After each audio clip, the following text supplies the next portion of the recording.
సుబ్రహ్మణ్యం ఇవాళ 3 క్వశ్చన్స్ ఉతికే. Okay sir. Lakshmi garu అడిగింది సార్, మా బంధువుకి హార్ట్ అటాక్ వచ్చింది, బైపాస్ సర్జరీ చేయాలన్నారు. ఒక డాక్టర్ దగ్గరికి వెళ్తేనేమో స్టంట్ చేయాలన్నారు, ఒక డాక్టర్ ఏమో బైపాస్ సర్జరీ చేయాలన్నారు. ఏది నిజమైనది అంటారు? అంటే దీని గురించి మనం ఇంతకుముందు కూడా చేసాం. ఎందుకు కార్డియాలజిస్టుల ఒపీనియన్స్లో డిఫరెన్సెస్ ఎందుకు వస్తాయని.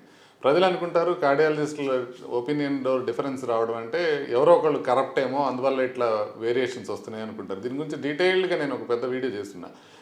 షార్ట్ చెప్పాలంటే ఏంటంటే, ఇప్పుడు ఫర్ ఎగ్జాంపుల్ ఒక పేషెంట్కి బైపాస్ చేయాలా స్టెంట్ చేయాలా అనే విషయం మల్టిపుల్ ఫ్యాక్టర్స్ మీద ఆధారపడి ఉంటుంది. క్లియర్గా ఇది యాంజియో రాగానే దీన్ని కంప్యూటర్లో పెట్టేస్తే ఒకసారి బైపాసా స్టెంటా అని రాదు.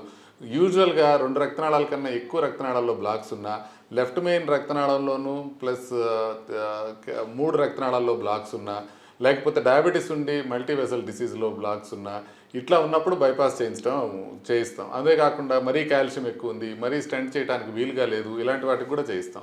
బట్ ఇలా లేని వాళ్ళకందరికీ మనం స్టెంట్స్ వేసుకునే అవకాశం ఉంటుంది. కానీ ఒక పర్టికులర్ వ్యక్తిలో ఎందుకు స్టెంట్ వేయాలన్నారు, ఎందుకు బైపాస్ చేయాలన్నారు అనేది పూర్తిగా డిస్కస్ చేస్తే మీకు కంప్లీట్గా అర్థమవుతుంది. ఒకవేళ మీకు అట్లాంటిది అర్థం కాకపోతే ఒకసారి వస్తే కంప్లీట్గా సీడీ చూపించి మీకు ఎక్స్ప్లెయిన్ చేయడం జరుగుతుంది. Okay sir. Second question sir, Mariya గారు అడిగిన క్వశ్చన్, అధిక బరువు ఉండడం వల్ల గుండె సమస్యలు ఏదైనా వస్తాయా?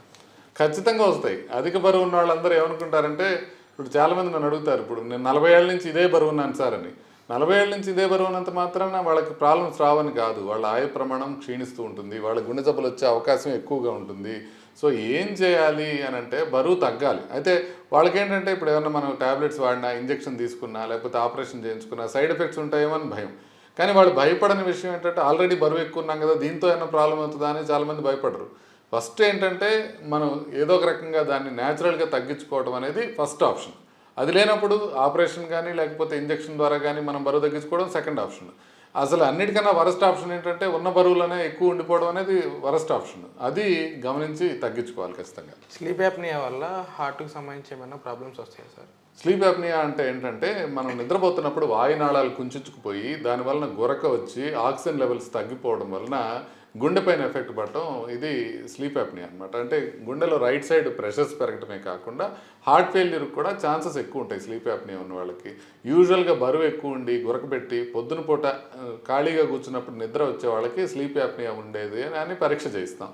దీనికి స్లీప్ స్టడీ అనేది ఒకటి చేయించి, ఒకవేళ కనుక స్లీప్ స్టడీలో అబ్నార్మల్గా ఉన్నట్లయితే వాళ్ళకి సిప్యాప్ మెషిన్ అనేది సజెస్ట్ చేయడం జరుగుతుంది. ఆ సిప్యాప్ అనేది రాత్రి ఇప్పుడు నిద్రపోయేటప్పుడు పెట్టుకొని పడుకున్నారనుకోండి, పొద్దుటికల్లా మనకి ఫ్రెష్గా అనిపించడమే కాకుండా ఆక్సిజన్ లెవెల్స్ డౌన్ కాకుండా ఉంటాయి.